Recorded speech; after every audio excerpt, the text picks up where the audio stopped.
C'est l'instant diplomatique comme chaque dimanche avec Yehuda Lankri et vous, Eva Soto. Bonjour Yehuda Lankri. Bonjour Eva.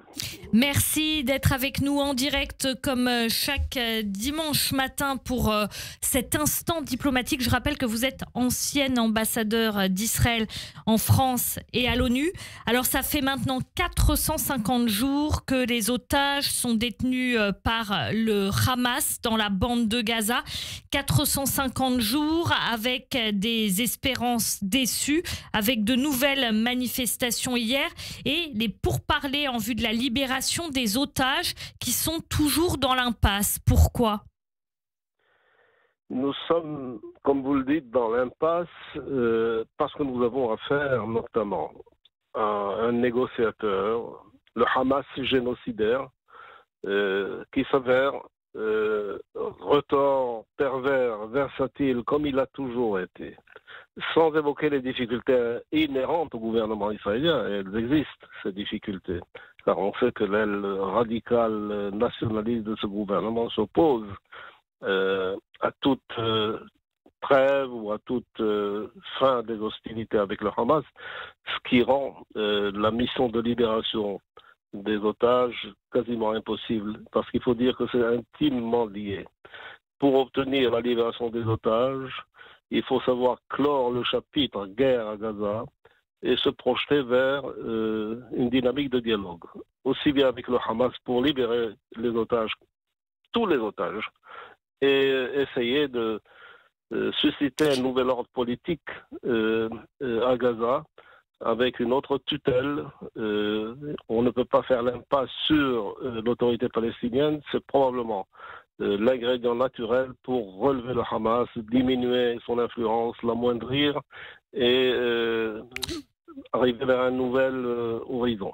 Mais Yehuda Lankri, il y a encore eu des opérations antiterroristes dans la bande de Gaza, notamment contre un hôpital. Et puis il y a eu aussi des tirs de roquettes depuis la bande de Gaza contre Jérusalem. Est-ce que c'est possible réellement de clore la guerre maintenant ? Ça montre bien que le fantasme de la victoire absolue n'est pas là, en dépit du discours triomphant de la semaine dernière du Premier ministre israélien, Benjamin Netanyahou, qui, il faut dire, a décemment orienté l'armée israélienne vers une victoire. Mais c'est toujours une victoire relative. On ne peut jamais atteindre le Hamas jusqu'au dernier des terroristes, ni annihiler ses capacités militaires jusqu'au dernier missile. Donc il faut raisonnablement envisager autre chose. Il faut hâter le jour d'après Hamas pour acculer le Hamas à une influence amoindrie, le neutraliser par l'arrivée d'une autre tutelle civile et sécuritaire à Gaza. Je parlais de l'autorité palestinienne qui reste, à mon avis, une solution pertinente. Yehuda Lankri, concernant justement la situation dans la bande de Gaza, vous dites ça montre que c'est impossible cette victoire totale sur le Hamas. Alors pourquoi est-ce que Binyamin Netanyahou continue à avoir ce discours sur la guerre et la victoire totale sur le Hamas ? Eh bien, il faut chercher ça dans les strates de la politique politicienne en Israël. On sait qu'il a un gouvernement bien difficile à gérer, avec une aile radicale qui lui impose la poursuite des actions militaires à Gaza. Et donc, il n'est pas libre de ses mouvements, il n'a pas les coups des franches. Le moment viendra peut-être où il pourrait changer de coalition durant ce mandat d'ailleurs, jusqu'en fin 26. C'est alors qu'il pourra regarder autre chose, à la fois terminer la guerre, libérer tous les otages et commencer à dialoguer avec l'Arabie Saoudite pour instaurer un nouvel ordre, une nouvelle alliance dans notre région. Alors justement, ce dialogue avec l'Arabie Saoudite, il passe aussi par un affaiblissement de l'Iran et des Houthis, leurs mandataires qui attaquent désormais presque quotidiennement Israël. Comment peut s'articuler cet affaiblissement aussi de l'Iran via les Houthis, vu le contexte régional et cette guerre qui se poursuit à Gaza? Eh bien, raison de plus pour rater l'avènement d'une alliance partielle ou complète avec l'Arabie Saoudite. Ça va évidemment dans le sens que vous décrivez. Affaiblir l'Iran, affaiblir les Houthis. Israël s'y emploie dans une certaine mesure.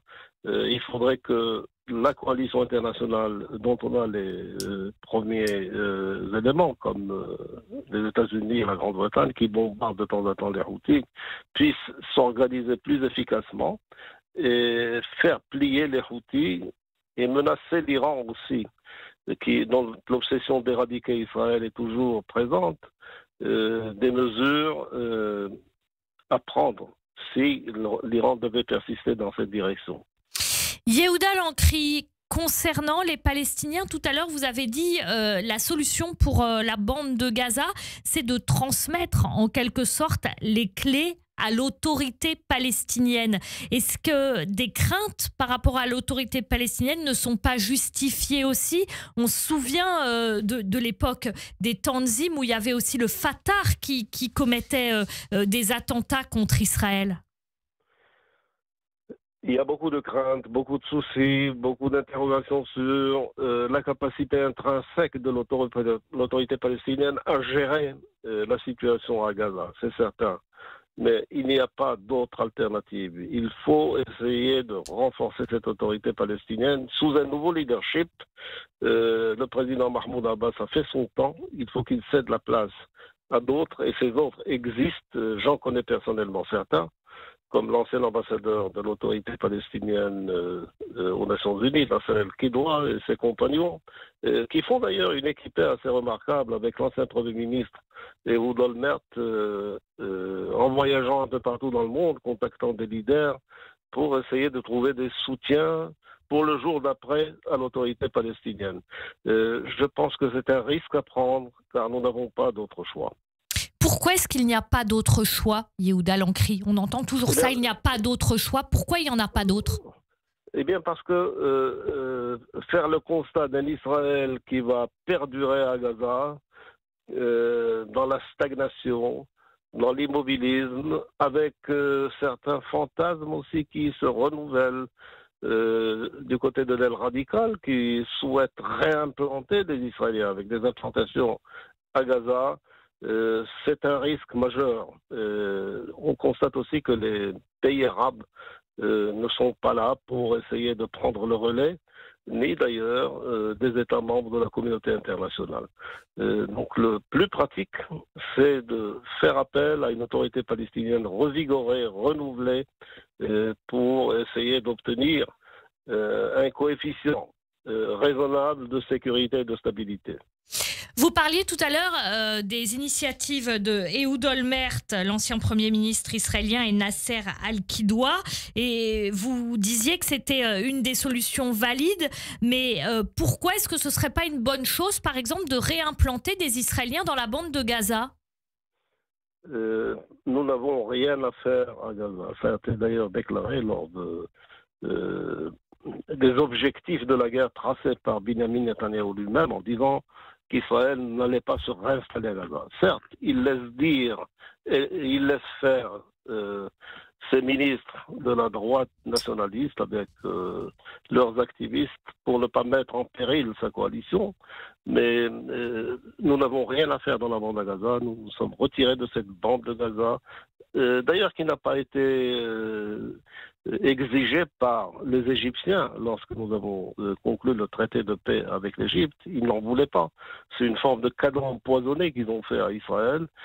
Historiquement, bibliquement, nous n'avons rien à regarder dans cette région.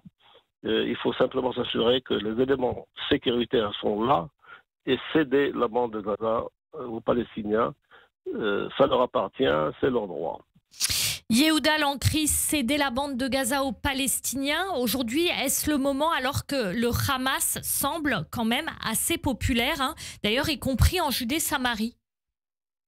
Écoutez, nous avons fait assez, et encore une fois, il faut louer proprement dit les exploits de l'armée israélienne à Gaza pour démanteler les infrastructures militaires du Hamas.